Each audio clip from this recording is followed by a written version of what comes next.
خاندان کا خون زمین کربلا پہ بکھرا ہوا ہے۔ تو یوں کبوتر کربلا میں آ کر مقتل گاہ میں پھرنے لگے اور امام حسین علیہ السلام کے غم میں رونے لگے اور امام حسین کے خون کو اپنے پروں پہ لگانے لگے۔ ان کبوتروں میں سے ایک کبوتر امام حسین کے خون کو اپنے پروں میں لے کے مکے کی طرف روانہ ہوا، دوسرا کبوتر امام حسین کے خون کو لے کے مدینے کی طرف روانہ ہوا۔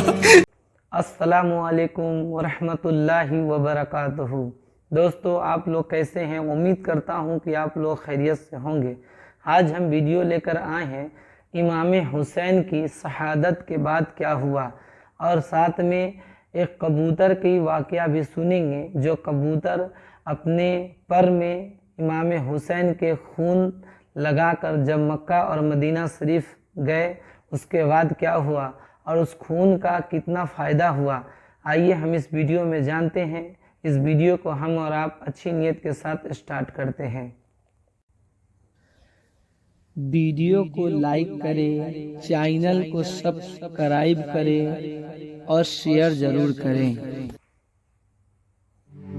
امام حسین کی شہادت کے بعد فوج یزید نے رسول اللہ کی بیٹیوں کو قید کر دیا اور امام حسین اور ان کے ساتھیوں کو بے گور و کفن زمین کربلا پہ چھوڑ کے کوفہ و شام کی طرف روانہ ہو گئے۔ تو یوں رسول اللہ کا نواسہ زمین کربلا پہ بے گور و کفن پڑا رہا۔ اتنے میں ایک کبوتر آسمان سے اڑتا ہوا جب زمین کربلا سے گزرا تو وہ رسول اللہ کی مہک کو محسوس کرنے لگا اور دیکھا کہ امام حسین علیہ السلام کا جسم زمین کربلا پہ بکھرا ہوا ہے۔ تو وہ چیختا ہوا آسمان میں پرواز کرتا رہا اور دوسرے پرندوں سے کہنے لگا کہ قیامت آ گئی، بی بی فاطمہ زہرا کے بیٹے کو قتل کر دیا گیا اور رسول اللہ کے خاندان کا خون زمین کربلا پہ بکھرا ہوا ہے۔ تو یوں کبوتر کربلا میں آ کر مقتل گاہ میں پھرنے لگے اور امام حسین علیہ السلام کے غم میں رونے لگے اور امام حسین کے خون کو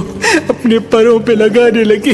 ان کبوتروں میں سے ایک کبوتر امام حسین کے خون کو اپنے پروں میں لے کے مکے کی طرف روانہ ہوا، دوسرا کبوتر امام حسین کے خون کو لے کے مدینے کی طرف روانہ ہوا، تیسرا کبوتر نجف کی طرف روانہ ہوا۔ تاریخ نے لکھا مدینے سے باہر سیام نام کا ایک یہودی رہتا تھا جس کی بیٹی کو کوڑ کا مرض تھا اور وہ نابینا تھی، اور یہ مرض کسی دوسرے کو نہ لگے اس لیے وہ روز ایک باغ میں اپنی بیٹی کو بند کر کے چلا جاتا تھا اور صبح آ کے اپنی بیٹی سے ملتا تھا۔ بس جیسے ہی اپنی بیٹی کو باغ میں چھوڑ کے واپس جائے اس کی بیٹی ایک درخت کے نیچے آ کے بیٹھ گئی اور اس درخت کے اوپر وہ کبوتر بیٹھا تھا جو امام حسین کا خون لے کے مدینے کی طرف آ رہا تھا۔ بس رات کو اس کبوتر کے پروں سے امام حسین کے خون کی ایک بوند اس نابینا کی ایک آنکھ میں گری، دوسری بوند دوسری آنکھ میں گری اور کچھ بوندیں اس کے چہرے پہ لگی۔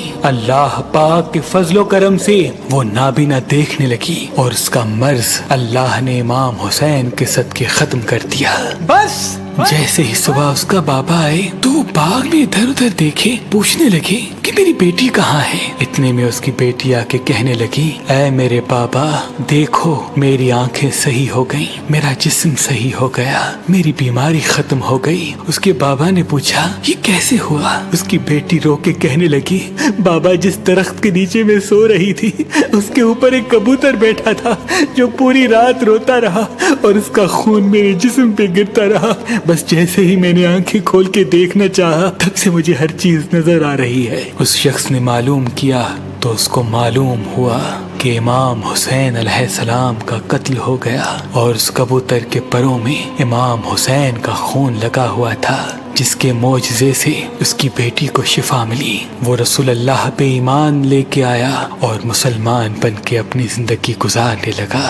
سلام ہو رسول اللہ کے خاندان پر، سلام ہو اہل بیت کی عظمت پر، سلام ہو اس ناحق خون پر جو اسلام کی بقا کے لیے زمین کربلا پہ بہتا رہا۔ امید کرتا ہوں دوستوں کہ یہ ویڈیو آپ لوگوں کو اچھی لگی ہے۔